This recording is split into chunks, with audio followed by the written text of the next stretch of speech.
பெயர்த்து வருகின்ற அனைத்து பத்திரிகை ஊடக நண்பர்களுக்கு தமிழக வாழ்வுரிமை கட்சியின் சார்பாக முதலில் நெஞ்சார்ந்த நன்றி. இன்றைய பத்திரிகையாளருடைய சந்திப்பு அதற்கான நோக்கம், நேற்றைய தினம் என் உடன் பிறந்த சகோதரர் திரு பி. திருமாவளவன் அவர்கள் தைலாபுரம் தோட்டத்தில் மருத்துவர் ராமதாஸ் ஐயா அவர்களை சந்தித்தார்.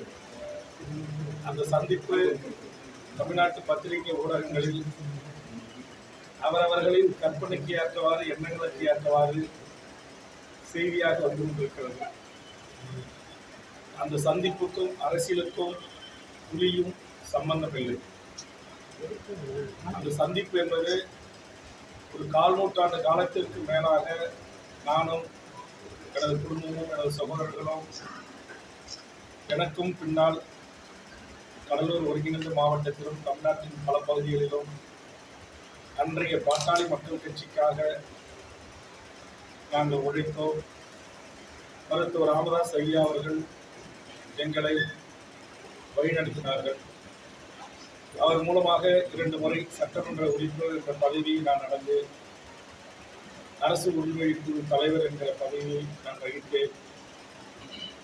மறைந்த மாண்புமிகு முதல்வர் கலைஞர், மறைந்த அம்மையார் ஜெயலலிதா போன்ற தமிழ்நாட்டின் ஆளுமைகளோடு நேரடியாக ஒரு பரிச்சயமும் பழக்கம் ஏற்படுவதற்கு காரணமாக இருந்தது பாட்டாளி மக்கள் கட்சி, மருத்துவர் ராமதாஸ் ஐயா.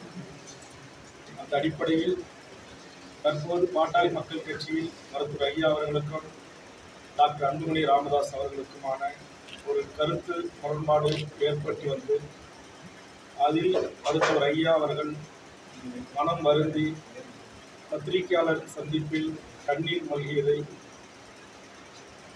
கண்ட என் கட்சியினுடைய பல நிர்வாகிகளும் நானும் எனது சகோதரர்களும் வருத்தமடைந்தோம்.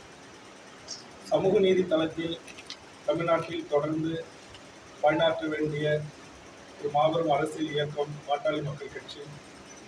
அந்த கட்சியில் இப்போது ஏற்பட்டிருக்கிற இந்த சிறு குழப்பங்கள் தீர வேண்டும் என்று மனதார நாங்கள் விரும்புகிறோம்.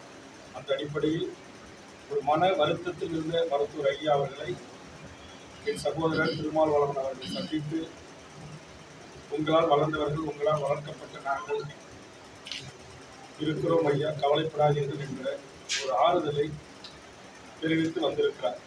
அவ்வளவுதான் இந்த சந்திப்பினுடைய காரணம். இதை தவிர வேறு ஒன்றும் இல்லை. அதே மாதிரி மருத்துவர் அன்புமணி ராமதாஸ் ஐயா அவர்களும் என்னை தொடர்பு கொண்டு ஏற்கனவே நடந்தவை நடந்ததாக இருக்கட்டும், இனி நடப்பவை நல்லதாக இருக்கட்டும் என்று என்னை அழைத்து தொலைபேசியிலே கடந்த காலங்களில் என் மீது சேறுவாரி பூசப்பட்டது, பல்வேறு குற்றச்சாட்டுகள் சுமத்தப்பட்டன, மருத்துவர் ஐயாவின் பெரும் தொகை பணத்தை எடுத்து சென்று விட்டேன் என்றும், மருத்துவர் அன்புமணி ராமதாஸ் சின்னையா கொடுத்து வைத்திருந்த சொத்தை, பணத்தை எடுத்து வந்துவிட்டது என்று பல அவதூறுகள் கீழ்நிலையில் இருந்த தொண்டர்களால் எழுதப்பட்டன, பேசப்பட்டன. அவற்றுக்கெல்லாம் ஒரு முற்றுப்புள்ளி வைப்பது போல் மருத்துவர் ஐயா அவர்கள் தாய் உள்ளத்தோடு நேற்றைய சகோதரருடன் பேசியிருக்கிறார். அதுபோன்று ஒரு அண்ணனாக அன்பு பாராட்டி கடந்த கால கசப்புகளை மறந்து என்னோடு எப்போ வேண்டுமானாலும் நீங்கள் பேசலாம் என்று அனைத்து கட்சி கூட்டம் நடக்கின்ற போதும், என்எல்சிக்கான கூட்டம் நடந்த போதும், பல்வேறு பொது நிகழ்வுகளிலும் மருத்துவர் அன்புமணி ராமதாஸ் அவர்களும் என்னிடத்தில் வந்து பேசுகிறார்கள். ஆக ஒரு நாங்கள் எடுத்துக்கொள்ளவில்லை, அவர்களும் எனக்கு அதையும் தரவில்லை என்பதை மருத்துவர் ஐயாவுடைய நேர்த்திய என் சகோதரருடன் கூடிய உரையாடலும், மருத்துவர் சின்னையா அன்புமணி ராமதாஸ் அவர்கள் என்னோடு பழமையை மறந்து என்னோடு பேசுவேலை என்று உண்மையாக என் தோலை கட்டியதும் என்னை கட்டி கொடுத்ததும் ஒரு நல்ல ஆரோக்கியமான அரசியலுக்கு வழிவகுத்திருக்கிறது. அதனால்தான் இந்த சுமூகமான ஒரு சூழல் எட்டப்பட்டதிலிருந்து நான் மருத்துவர் ஐயாவையோ, சின்னையாவையோ, பாட்டாளி மக்கள் கட்சியோ, வன்னியர் சங்கத்தையோ, இது ஒரு எந்த ஒரு தலைவர்களையும் நான் விமர்சனம் செய்வதை தவிர்த்துக் கொண்டு ஒரு ஆரோக்கியமான சகோதர அரசியலுக்கு நான் வழிவிட்டு பணி செய்து கொண்டிருக்கிறேன்.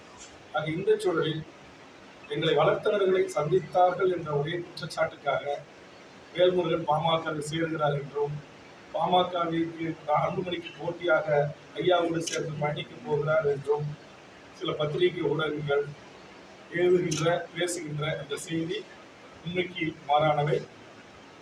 கும்மிடிப்பூண்டியிலிருந்து கன்னியாகுமரி வரை பல்லாயிரக்கணக்கான லட்சத்திற்கு மேற்பட்ட இளைஞர்கள் எனது தலைமையை ஏற்றுக்கொண்டு தமிழக வாழ்வுரிமை கட்சியில் அர்ப்பணிப்புணர்வோடு தமிழ் தேசிய அரசியலை செய்து வருகிறார்கள்.